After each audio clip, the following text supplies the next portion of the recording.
ವಿಪಕ್ಷ ನಾಯಕ ಸಿದ್ದರಾಮಯ್ಯ ಸದನದಲ್ಲಿ ಸಚಿವರ ಗೈರು ಹಾಜರಾಗಿದ್ದಕ್ಕೆ ಆಕ್ರೋಶ ವ್ಯಕ್ತಪಡಿಸಿದ್ದಾರೆ. ಅಲ್ಲದೆ ಪೆಟ್ರೋಲ್, ಡೀಸೆಲ್ ಸೇರಿದಂತೆ ಅಗತ್ಯ ವಸ್ತುಗಳ ಬೆಲೆ ಏರಿಕೆ ಬಗ್ಗೆ ಪ್ರಸ್ತಾಪಿಸಿದ ಸಿದ್ದು ಕೇಂದ್ರದ ವಿರುದ್ಧ ಹರಿಹಾಯ್ದಿದ್ದಾರೆ. ಅಗತ್ಯ ವಸ್ತುಗಳ ಬೆಲೆ ಗಗನಕ್ಕೆ ಹೋಗಿದೆ. ಬಡವರು, ಮಧ್ಯಮ ವರ್ಗದವರು ಜೀವನ ನಡೆಸೋದೇ ದುಸ್ತರವಾಗಿದೆ. ಬೆಲೆ ನಿಯಂತ್ರಣ ಮಾಡುವಲ್ಲಿ ಕೇಂದ್ರ, ರಾಜ್ಯ ಸರ್ಕಾರಗಳು ಸಂಪೂರ್ಣವಾಗಿ ವಿಫಲವಾಗಿವೆ ಅಂತ ಕಿಡಿಕಾರಿದ್ದಾರೆ. ಕಾವೇರಿ ಕೊಳ್ಳದಲ್ಲಿ ತಮಿಳುನಾಡು ಸರ್ಕಾರ ನೀರಾವರಿ ಯೋಜನೆ ಜಾರಿಗೆ ತರ್ತಾ ಇದೆ. ಈ ವಿಚಾರವನ್ನ ವಿಧಾನಸಭೆಯಲ್ಲಿ ಜೆಡಿಎಸ್ ಸದಸ್ಯ ಎಚ್.ಡಿ. ರೇವಣ್ಣ ಪ್ರಸ್ತಾಪ ಮಾಡಿದ್ರು. ಚುನಾವಣೆ ಸಲುವಾಗಿ ತಮಿಳುನಾಡು ಸರ್ಕಾರ ನೀರಾವರಿ ಯೋಜನೆಗೆ ಅನುಮತಿ ಕೊಟ್ಟಿದೆ. ಸುಮಾರು 10,345 ಕೋಟಿ ರೂಪಾಯಿ ಯೋಜನೆ ತರಲಾಗುತ್ತಿದೆ. ಇದರಿಂದ ರಾಜ್ಯದ ರೈತರಿಗೆ ಘೋರ ಅನ್ಯಾಯವಾಗಲಿದೆ. ತಮಿಳುನಾಡು ಸರ್ಕಾರದ ಯೋಜನೆಯನ್ನ ತಡಿಬೇಕು ಅಂತ ಸದನದಲ್ಲಿ ಎಚ್.ಡಿ. ರೇವಣ್ಣ ಗುಡುಗಿದ್ರು.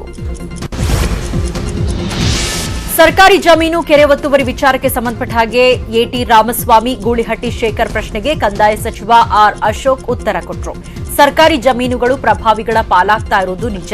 ಅಧಿಕಾರಿಗಳು ಕೂಡ ಶಾಮೀಲಾಗಿದ್ದಾರೆ. ಒಬ್ಬ ಅಧಿಕಾರಿಯನ್ನ ಸಸ್ಪೆಂಡ್ ಮಾಡಿದ್ರೆ ಕೋರ್ಟ್ಗೆ ಹೋಗಿ ಮತ್ತೆ ಅಲ್ಲಿಗೆ ಹಾಕಿಸ್ಕೊಳ್ತಾನೆ. ಪ್ರಬಲವಾದ ಕಾನೂನನ್ನು ತರಬೇಕು. ಈ ಬಗ್ಗೆ ಅಧಿಕಾರಿಗಳೊಂದಿಗೆ ಚರ್ಚಿಸಿ ಮುಂದಿನ ಕ್ರಮ ಕೈಗೊಳ್ಳಲಾಗುವುದು ಅಂತ ಸಚಿವ ಆರ್ ಅಶೋಕ್ ಭರವಸೆ ನೀಡಿದರು.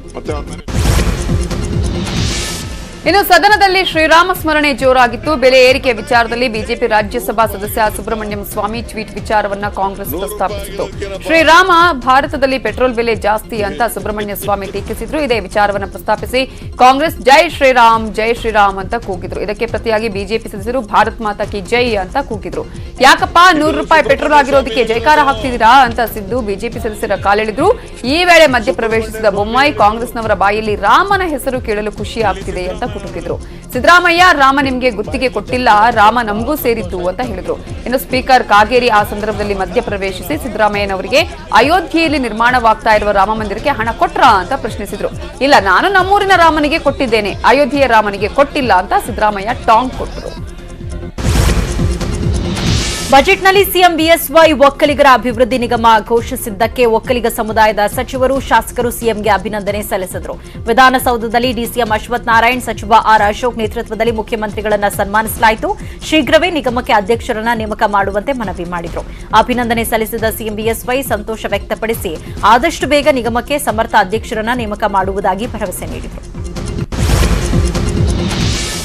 ಕೆಲವು ದಿನಗಳಿಂದ ಹಾವು ಮುಂಗುಸಿಯಂತಾಗಿದ್ದ ಸಿಎಂ ಬಿಎಸ್ವೈ ಹಾಗೂ ಬಸನಗೌಡ ಪಾಟೀಲ್ ಯತ್ನಾಳ್ ಮೊದಲ ಬಾರಿಗೆ ಮುಖಾಮುಖಿಯಾಗಿದ್ದಾರೆ. ವಿಧಾನಸಭೆ ಕಲಾಪ ಮುಂದೂಡುತ್ತಿದ್ದಂತೆ ಇಬ್ಬರು ನಾಯಕರು ಮುಖಾಮುಖಿಯಾಗಿದ್ದು ಯತ್ನಾಳ್ಗೆ ಸಿಎಂ ಬೆನ್ನು ತಟ್ಟಿದ್ದಾರೆ. ಅಲ್ಲದೆ ನಾನು ನೀನು ಕುಳಿತು ಪಂಚಮಸಾಲಿ ಮೀಸಲಾತಿ ಬಗ್ಗೆ ಮಾತಾಡೋಣ ಅಂತ ಹೇಳಿದ್ದಾರೆ. ವಿಧಾನ ಪರಿಷತ್ನಲ್ಲಿ ಮಾಜಿ ಸಚಿವರ ಸಿಡಿ ವಿಷಯ ಪ್ರಸ್ತಾಪಿಸಿದ ಕಾಂಗ್ರೆಸ್ ಪರಿಷತ್ ಸದಸ್ಯ ಸಿಎಂ ಇಬ್ರಾಹಿಂ ಹಕ್ಕುಚ್ಯುತಿ ಮಂಡಿಸುವ ಮಾತಾಡಿದ್ದಾರೆ. ಸಿಎಂ ಯಡಿಯೂರಪ್ಪ ಸಿಡಿ ಬಗ್ಗೆ ಗೊತ್ತಿಲ್ಲ ಅಂತ ಹೇಳಿದ್ದಾರೆ. ಇದು ಹಕ್ಕುಚ್ಯುತಿ ಆಗುತ್ತೆ, ಇದರ ವಿರುದ್ಧ ಹಕ್ಕುಚ್ಯುತಿ ಮಂಡಿಸ್ತೇನೆ ಅಂತ. ಸಿಡಿ ಸ್ಫೋಟದ ಬಗ್ಗೆ ರಮೇಶ್ ಜಾರಕಿಹೊಳಿ ಮೊದಲ ಬಾರಿಗೆ ಪಿನ್ ಟು ಪಿನ್ ಸ್ಪಷ್ಟನೆ ಕೊಟ್ಟಿದ್ದಾರೆ. ಸಿಡಿ ಕೇಸ್ ಹಿಂದೆ 1+2+4 ಮಂದಿಯ ಕೈವಾಡ ಇದೆ. ನಾನು ತಪ್ಪು ಮಾಡಿಲ್ಲ, ನಾನು ನಿರಪರಾಧಿ ಅಂತ ಮಾಜಿ ಸಚಿವ ರಮೇಶ್ ಜಾರಕಿಹೊಳಿ ಹೇಳಿದ್ದಾರೆ. ಸಿಡಿಯಲ್ಲಿ ಯಾವುದೇ ಸತ್ಯಾಂಶ ಇಲ್ಲ. ಆ ಹುಡುಗಿಗೆ 5 ಕೋಟಿ ಕೊಟ್ಟಿದ್ದಾರೆ, ವಿದೇಶದಲ್ಲಿ ಅಪಾರ್ಟ್ಮೆಂಟ್ ಕೊಡಿಸಿದ್ದಾರೆ, ಸಿಡಿಗಾಗಿ ಕೋಟಿ ಖರ್ಚು ಮಾಡಿದ್ದಾರೆ ಅಂತ ದೂರಿದ್ದಾರೆ. ಇನ್ನು ಸಿಡಿ ಹಿಂದಿನ ಮಹಾನಾಯಕನ ಹೇಳಿಕೆ ಕುತೂಹಲ ಕೆರಳಿಸಿದೆ. ಸಿಡಿ ಹಿಂದಿರುವ ಆ ಮಹಾನಾಯಕ ಯಾರು? ಜಾರಕಿಹೊಳಿ ಮಹಾನಾಯಕ ಅಂದಿದ್ದು ಯಾರಿಗೆ ಅನ್ನೋ ಪ್ರಶ್ನೆ ಎದ್ದಿದೆ. ನನಗೆ ಒಬ್ಬ ಮಹಾನ್ ನಾಯಕ 3 ತಿಂಗಳು ಇಲಾಖೆ ನಡೆಸಲು ಆಗಲ್ಲ ಅಂದಿದ್ದ, ಆದ್ರೆ ನಾನು ನನ್ನ ಇಲಾಖೆಯನ್ನ ಯಶಸ್ವಿಯಾಗಿ ಮಾಡಿ ತೋರಿಸಿದೆ. ಹೀಗಾಗಿ ನನ್ನ ವಿರುದ್ಧ ಸಿಡಿ ಷಡ್ಯಂತ್ರ ಮಾಡಿದ್ದಾರೆ ಅಂತ ಹೇಳಿಕೆ ಕೊಟ್ಟಿದ್ದಾರೆ. ರಮೇಶ್ ಜಾರಕಿಹೊಳಿ ಈ ಹೇಳಿಕೆ ಹತ್ತಾರು ಗೊಂದಲ ಸೃಷ್ಟಿಸಿದ್ದು, ಜಾರಕಿಹೊಳಿ ಹೇಳಿದ ಆ ಮಹಾನಾಯಕ ಯಾರು ಅನ್ನೋ ಪ್ರಶ್ನೆ ಎದ್ದಿದೆ. ಇನ್ನು ರಮೇಶ್ ಜಾರಕಿಹೊಳಿ ಸುದ್ದಿಗೋಷ್ಠಿ ಮಾಡ್ತಾ ಇದ್ದಂತೆ ಬಿಜೆಪಿ ನಾಯಕರು ಸಿಡಿ ಕೇಸ್ನ ಸಮಗ್ರ ತನಿಖೆಗೆ ಒತ್ತಾಯಿಸಿದ್ದಾರೆ. ಸಿಎಂ ಜೊತೆ ಚರ್ಚೆ ಮಾಡಿ ತನಿಖೆ ಮಾಡ್ತೇವೆ ಅಂತ ಬಸವರಾಜ ಬೊಮ್ಮಾಯಿ ಹೇಳಿದ್ದಾರೆ. ದೂರು ದಾಖಲಾದ ದಿನದಿಂದ ಎಲ್ಲ ಗಮನಿಸ್ತಾ ಇದ್ದೇವೆ, ಎಲ್ಲ ಆಯಾಮಗಳಲ್ಲೂ ವಿಚಾರಣೆ ಮಾಡ್ತೇವೆ. ಜಾರಕಿಹೊಳಿ ಹೇಳಿದಂತೆ 2+4+3 ಬಗ್ಗೆ ನನಗೆ ಗೊತ್ತಿಲ್ಲ ಅಂತ ಹೇಳಿದ್ರು.